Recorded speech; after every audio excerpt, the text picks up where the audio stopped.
Hey, what's up guys, Victor with PhoneArena here, presenting you our comparison between the Samsung Galaxy S7 and the Xiaomi Mi 5. Now the Xiaomi Mi 5 is the lighter and thinner phone of the two. The tapered back does wonders to make both feel very well in the hand. It has such small details that make a huge difference in daily use. And both phones however are fingerprint magnets. With a glass back on both, that's no surprise, and both become messy easily. Both phones also feature a fingerprint scanner right below the display. It's a slimmer button on the Xiaomi Mi 5, while the S7 has the larger key, but both work very well. Then there is waterproofing. The Galaxy S7 is water protected, so it can take a short plunge in water and survive it, while the Xiaomi Mi 5 lacks such water protection. We're dealing with two absolutely gorgeous screens here. The Galaxy S7 uses Samsung's latest and best Super AMOLED technology in a 5.1-inch Quad HD display, while the Xiaomi Mi 5 has a very beautiful and vivid 5.15-inch Full HD LCD display. And while the Galaxy S7 is sharper on paper, it's hard to notice much of a difference in detail or sharpness in real-life usage.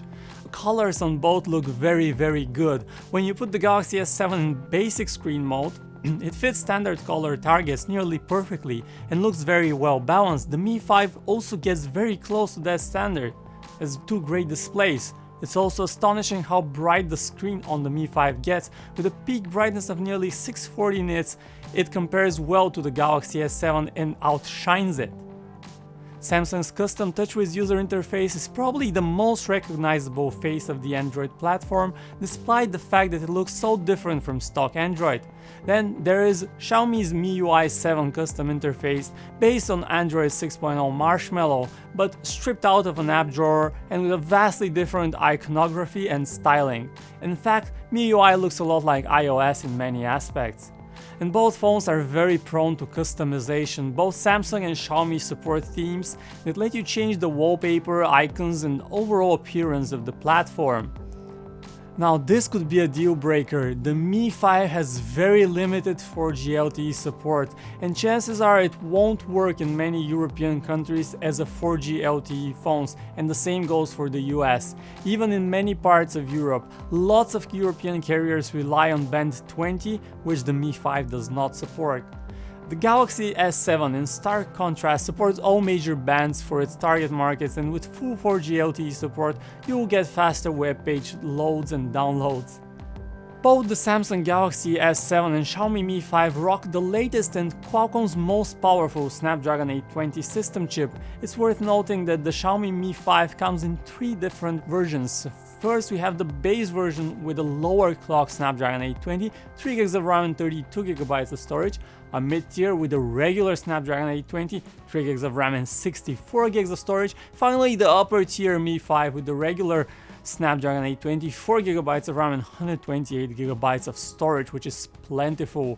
And both phones score great in benchmarks and are future-proof. Games run well and daily tasks are executed fast and with ease. The Galaxy S7 has one of the best cameras on the phone, so Mi 5 faces an uphill battle here, but image quality is good on the Xiaomi Mi 5, it's just much better on the Galaxy S7. The quick launch shortcut on the S7 is a wonderful thing to have. Its camera focuses impressively fast and tracks autofocus, and it also captures sharp images in various conditions. The Mi 5 is the much slower phone to focus, and we had trouble focusing with moving objects. But the Galaxy S7 is also better for macro shots, as you can get very up close and still get a sharp image. There is a 4K video capture, it's supported on both phones, but the Galaxy S7 is the big winner here. Its focus is extremely fast and detail is plentiful, while the Mi 5 is a bit inconsistent and does not look as sharp. The Galaxy S7 and Mi 5 feature a single bottom-firing speaker that is not among the finest we've heard on either, but not bad. The Galaxy S7 in particular has a very loud speaker, but it lacks depth, and something similar can be said about the Mi 5. What about battery life? Both the Galaxy S7 and Mi 5 are known to have good battery life and will last you a full day on a charge. In our test, the Mi 5 lasted a bit longer than the Galaxy S7 though, but it does not support the quick charging standard, which is a given on the Galaxy S7. The Galaxy S7 also supports Qi wireless charging, which is a neat addition to have. At the end of the day, the Xiaomi Mi 5 is a very good phone with an excellent design, fast performance, good battery life and a very decent camera. It's great value for the money. It's just not a device meant to be used in the States or Europe. Not only does it lack 4G LTE band support, but there are no official repair or service centers either. It's a risk, an experiment, and for what it is, one that won't leave you disappointed. Still, if you're looking for a solid phone that will work well in all conditions, you have to go with the Galaxy S7.